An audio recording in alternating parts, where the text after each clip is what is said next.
go over to the agenda point 2, voting draft national ordinance establishing the annual accounts of the country of St. Martin for the financial year 2021, national ordinance on the adoption of annual accounts 2021 under document IS/750/2022-2023, dated May 8th of 2023, under parliamentary year 2022-23-167.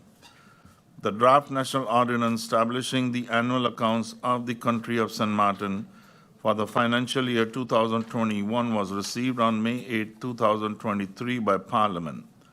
A Central Committee meeting was held on April 3, 2023, and subsequently a public meeting was held on August 16, 2023, during which this draft was handled accordingly to the legislative procedure. During the voting procedure, the outcome of the voting was 5 votes for and 5 votes against. As the vote result was considered a tie and thus inconclusive, the chairman announced that another meeting would be called for voting on this draft national ordinance. The agenda point was then closed. Hence today, this agenda point. According to the Article 57 of the Rules of Order, we now go over to the voting on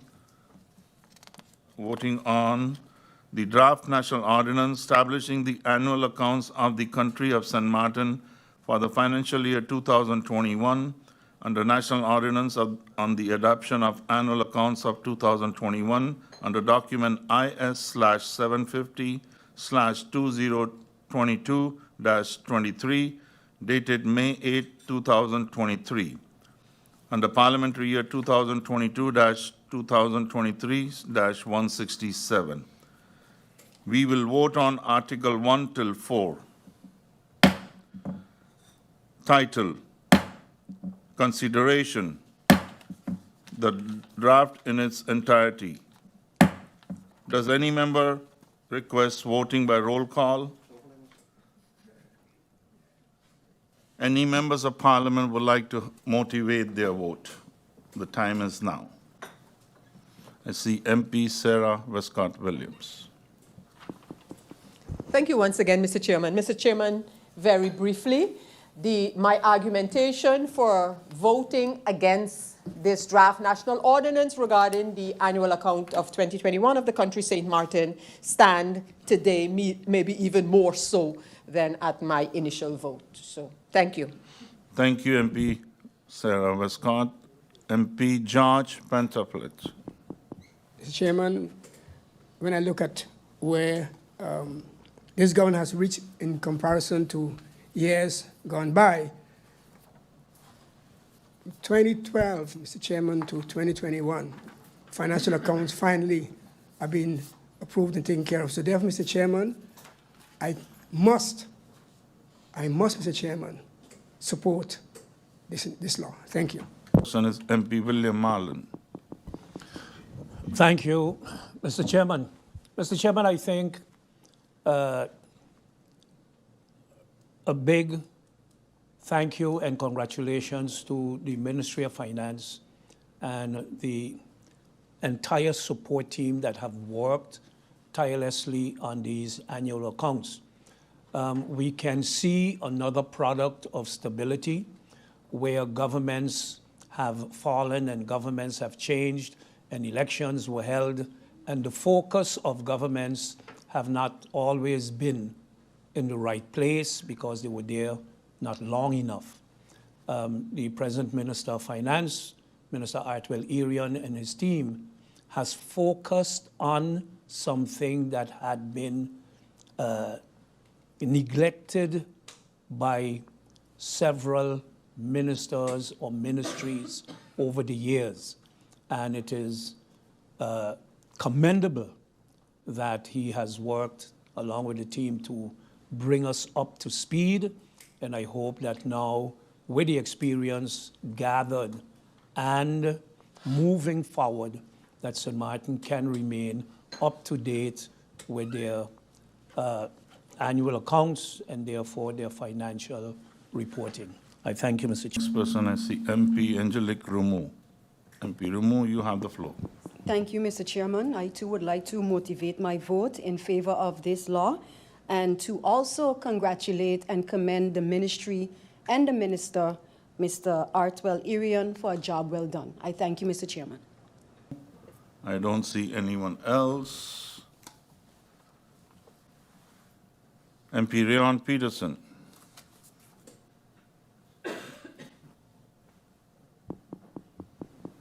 Thank you, Mr. Chairman. A good afternoon to yourself, to the Griffier, to the Secretariat, and to my colleagues. Mr. Chairman, my vote hasn't changed in regards to this law. I'm hearing a lot of congratulations, but that just shows me that the report from the Algemene Rekenkamer was not read. And also, I would commend the Ministry of Finance for, being there for so long and therefore getting, to do the year report. But alas, I'm also not one of the ones who sent them home in the past 5 years. So. The next person is MP Bryson. MP Bryson, you have the floor. Thank you, Mr. Chairman.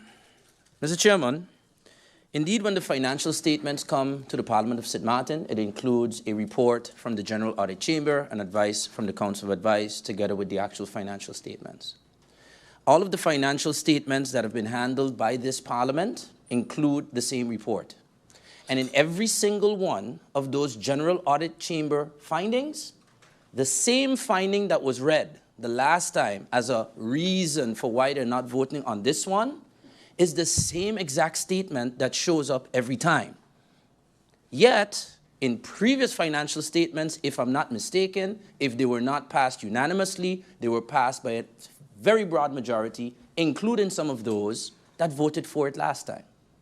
So if we're going to talk about what changed, the only thing changed is maybe the political climate, but not the content of the General Audit Chamber's report. As a matter of fact, if you're going to use the 2021 General Audit Chamber report as a sort of measuring stick to the previous financial statements, what they found is improvement in the process.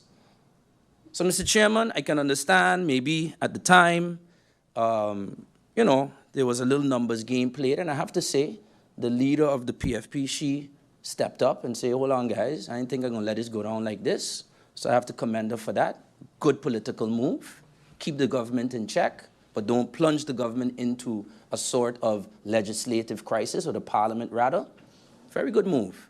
But the rest that wanted to just use an excuse about the General Audit Chamber is utter nonsense, because the same statement was there the years before and you voted for. Now all of a sudden you're voting against. So, Mr. Chairman, I vote the same way I voted for all of the financial statements. For. We start with the voting number 6. MP Melissa Gums.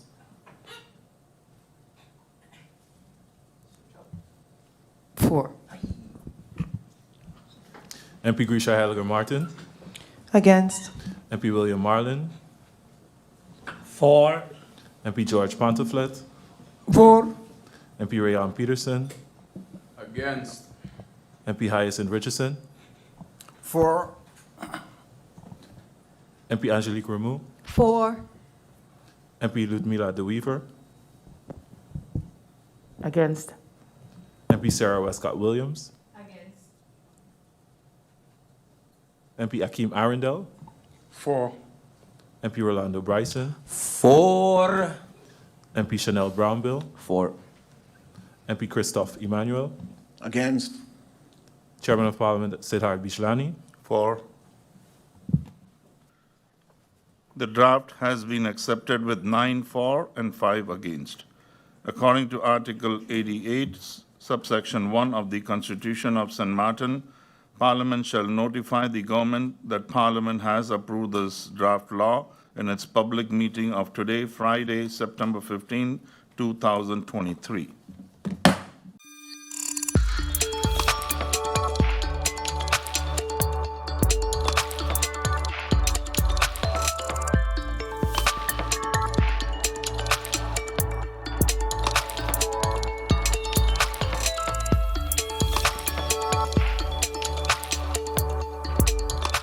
Mealtime rules.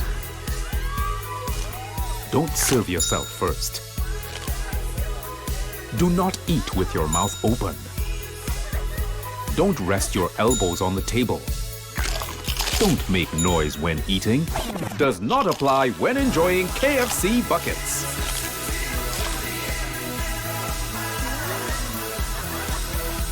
When we bucket together, we are as we really are. Your social and health insurance is your social and health insurances. Are you SXV insured? Do you have a valid medical insurance status? SXV is cardless. Request your My SXV account today and enter the virtual office of SXV. Go to sxv.sx and sign up now. Your social and health insurances. During the hurricane season, a potential tropical cyclone can produce rainfall that can cause flash flooding and rockfalls. Stay away from flood-prone areas during heavy rainfall, such as Jump Up Casino on Emil Plain Road in Phillipsburg, ATLH Road Roundabout, L.B. Scott Road from Emilio Wilson Park until Cake House Supermarket, Zaker's Gut from Petro Plus gas station until the Seventh-day Adventist Church, Welchelaken Road K Hill from Welchelaken Road Roundabout until the One Tete Loke Roundabout, Beacon Hill Road from Sunset Bar and Grill until the beginning of White Sands Road, and Rhine Road, also known as Mullet Bay Road, after Sonesto Maho Beach Hotel to the entrance of Cooper Coy from the intersection of the University Drive until the intersection of Rio Grande. For more information on how you can keep yourself and your family safe this hurricane season, visit stmartingolf.org/hurricane. This public service announcement is brought to you by the government of St. Martin.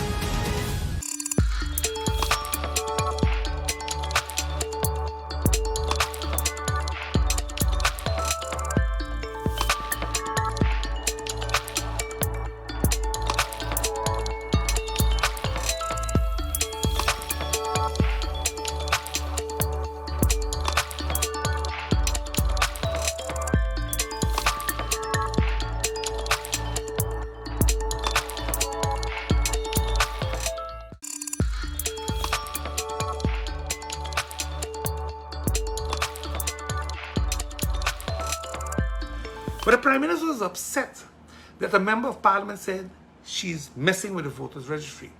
What I found a pity was that the Prime Minister reacted. Because if this was a year ago, she wouldn't have even reacted. Mind you, 6 months to a year ago, we moved 3,000 plus people off the registry. Not a peep from nobody, really. But because we got election a few months ahead of us, everybody bawling murder now. Murder, she wrote. Come on, man, people. If you don't belong on the registry, you're off. I agree with that wholeheartedly. Because we have a lot of people, and I spoke about it last week. Where do you pull the line? Because we want students to vote. Remember? Last week, the Prime Minister said she wants people that have a long time living in St. Martin to vote, even though they don't have the Dutch registry, even though they don't hold a passport. But because they have lived in St. Martin for 30 years, they should be able, for example, to vote in St. Martin. Totally against the law. Totally against the law. But she proposed it. It was her personal opinion, not that of a Prime Minister. You see, when it is convenient, she separates the two. But Madam Prime Minister, when you speak as the Prime Minister.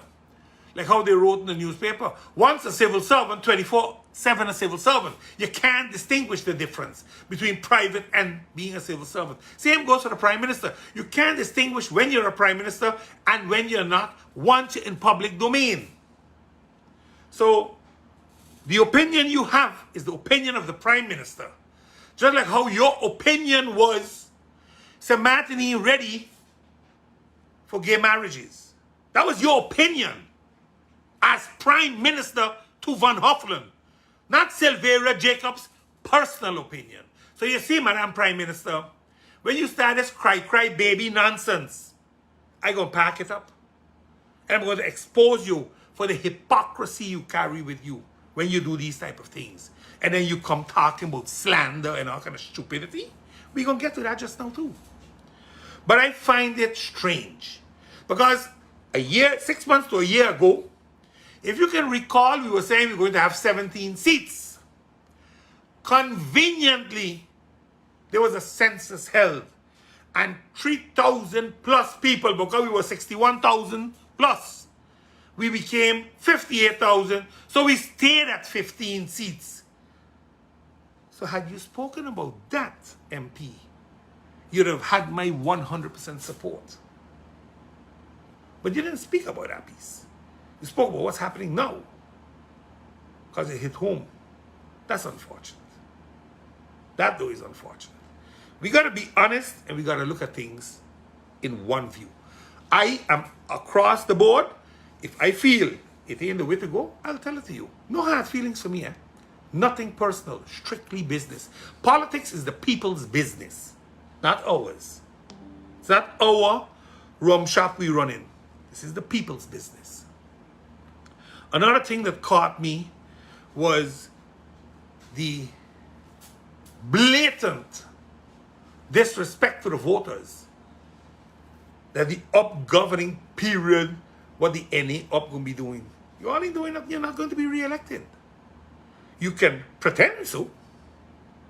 And in your program, you had the governor talking on your behalf, because that's what he does, telling us what all you're going to do and pulling things out of the pipeline. But I liked when he went at the road fund. But the national health insurance is another one. And these are wishful dreams that the new government of NA up hope to realize, but they won't. They won't. Because they will not be re-elected. For the simple fact that people have lost confidence in them.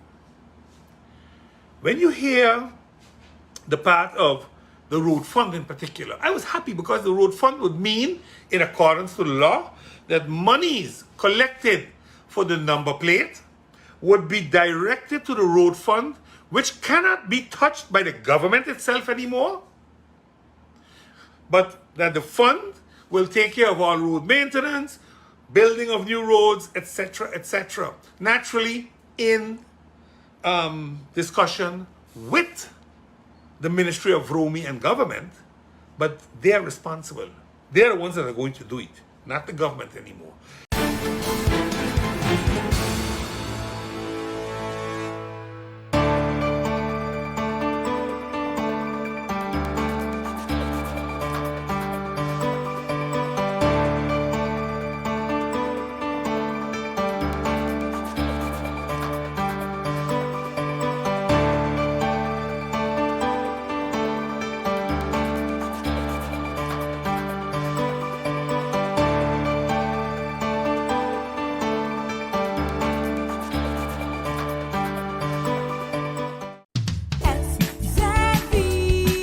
Your social and health insurance is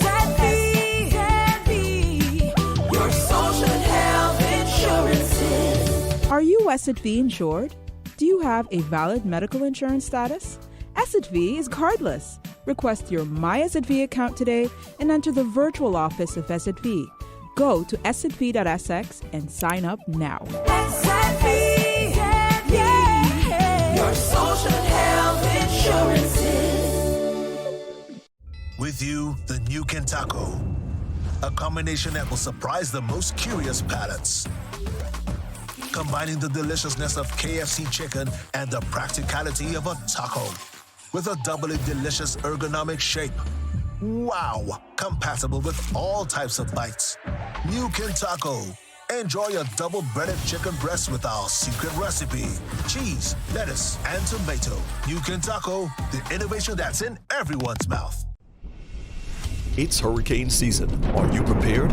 Here are a few tips to keep in mind to help keep you and your family safe. The Atlantic hurricane season runs from June 1st to November 30th, with the peak occurring between mid-August and late October. This hurricane season, be sure to put together a go bag. A disaster supply kit including a flashlight, batteries, cash, first aid and supplies, medications, and copies of your critical information if you need to evacuate. This public service announcement was brought to you by the government of St. Martin.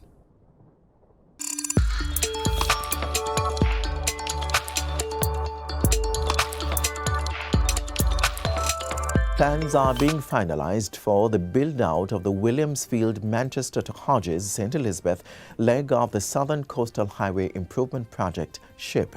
The expansion is expected to shorten the distance to Negril, Westmoreland, with the building of the Spurtree Hill bypass. Prime Minister Andrew Holness gave the update last week as he opened the Maypen to Williamsfield leg of the highway. We have started planning this. As you can see, it is usually about 5 years from plan to cutting the ribbon. I'm going to try and short that period as much as we can, because as we build more infrastructure, especially taking on these large infrastructure, we are also building the management capacity for these infrastructures. Other road infrastructure development projects are expected to come on stream. They include the lengthening of the North-South Highway by 30 kilometers to end near Trelawney, and the build-out of the Caymanas Highway interchange to connect motorists using the East-West and North-South highways. We have started negotiations on that, and that will ease significantly the traffic flow in that area.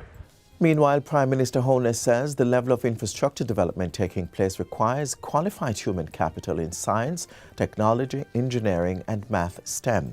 He indicates that of the 48 engineers employed on the Maypen to Williamsfield project, 18 were Jamaicans, which reflects a shortage of such skilled workers. According to Mr. Holness, the government is paying serious attention to improving the education system with the implementation of STEM academies. It is not that the project is structured to employ non-Jamaican engineers. If we had them, we would employ them. We do not have enough engineers. But our education must move to STEM: science, technology, engineering, and mathematics. It is an imperative if Jamaica's infrastructure development is to continue and be indigenously driven by local talents and skills. It is an imperative.